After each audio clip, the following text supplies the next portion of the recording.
Greetings, leading ladies and gentlemen. Welcome back to another production. This production is a MsQTStyles Southern Comfort cooking, but this is not Southern food. This is Mexican food.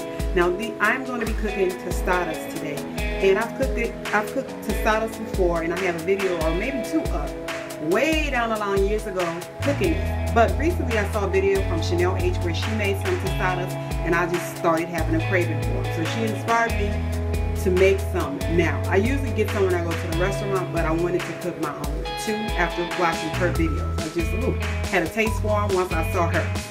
So, I'm going to be using ground turkey, Jennie-O ground turkey. I have an onion. I have the tostada shells, Lowry hot taco sauce.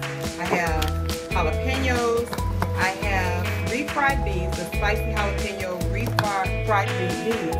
Oh Lord, I can't talk. Medium salsa. I have some seasoning. I have some shredded lettuce, and I'm missing my tomatoes in the refrigerator and some cheese I'm going to cut up. So stay tuned as I walk you guys through a simple tostada meal. If you have kids and you don't feel like really doing major cooking coming home from work, this is a great meal for them, and I'm sure they will enjoy it. So stay tuned for MsQTStyles tostadas.